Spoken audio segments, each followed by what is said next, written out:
For my third session of day 3 of South by Southwest, I had the pleasure of attending the Sue Bird and Jessica Robertson in conversation about the investment and growth of women's sports. Now, this keynote panel was absolutely amazing. As we all know, there has been historically oppression for women in sports based on their lack of visibility. Even so, there are less professional women's sports, as we do not have as many that can be played as men. And when you start to think about it, when was the last time you saw a pregame or a postgame interview coverage for a female athlete? It's usually only during the Olympics or some big milestone record that is hit. In the past, the lack of coverage for women athletes has led to lower game attendance, reduced sponsorship opportunities, and just overall this limited exposure for female athletes. So between this little panel today, the biggest takeaways is that storytelling can change the world in visibility, and that is the most crucial part of this aspect. How can you build a brand where content is consumed and create an impact in this community and in the women's sports industry? It seems as though the tide has finally turned, and that is quote unquote from them as well. As women's sports are actually getting more visibility now than ever, and this visibility spreads awareness while also being wildly profitable for these female athletes. Another big component of this is female athletes are not just athletes. They are entrepreneurs, creators, and so much more. It is an empowered space that is no longer seeking permission from men in this regard, and the business of women's sports is trailing in on this as we enter this new era where people care now more than ever about women's sports. And a great point in this is that it has been hard to be a fan. Sue Bird said, oftentimes, you can't sit there at 10 a.m. on a Saturday and find any women's sport games on TV. Like, decisions have been changing, and we have a responsibility as a society and as a fan to uphold themselves and be accountable in this regard so that there can be more coverage.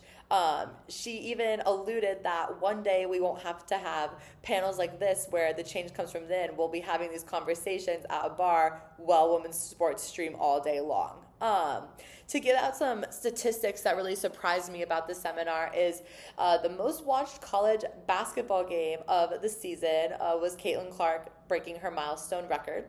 The women ticket sales of the WNBA are selling more compared to men at this rate.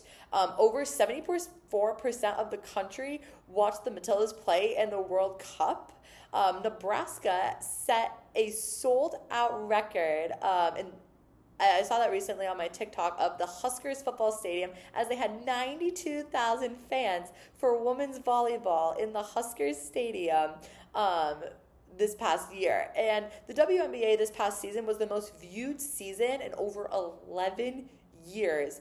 And at some point, with all of these statistics holistically, like 46.7 million people have seen at least a 1-minute nugget video revolving around women's sports. So meaning that all of these little attributes are finally getting discussion and some advancement here. I would say that the power is within ourselves, and that's the biggest thing that I took away here. In order to have this higher engagement, it has to start with us. We need to take the opportunity to voice our opinions and the change with this conversation and be an advocate for ourselves and our passions. This is a social responsibility, and to be a fan as a woman, we either have to buy tickets, be a consumer, go, or cut the check. They did a really great example of saying, oh, like that's like a great like t-shirt for like women empowerment. I'm gonna get it from my daughter. And Sue Bird was like, get it for yourself. Like you have to start somewhere and be that leadership and role model by taking on this social responsibility. And there have also been a lot of women in the past decade who have broken milestones and records, and yet they still receive negative comments, and instead of focusing on the positive and being able to celebrate this milestone, meaning we as people are still tearing each other down in this regard.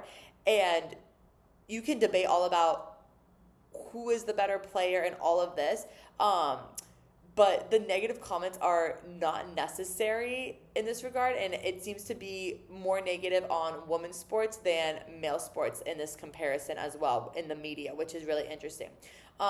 Clearly, this affects the women's sports industry and the sports industry more than ever. But as we are finally being covered and getting a somewhat respect that they deserve, hopefully I would like to see this go on an upward trend, as I do feel like there's been a shift in the right direction. But I would like to see the sports industry thrive to an even higher horizon as they keep trying to pipeline these opportunities. And I think this conversation today, every single person in the room felt electrified by this panel and this specific topic. So I would definitely say that the trend is upward, but like I said, I would like to see it rise to a higher horizon, and I'm really interested to see if this fad will continue within this next year of women's sports.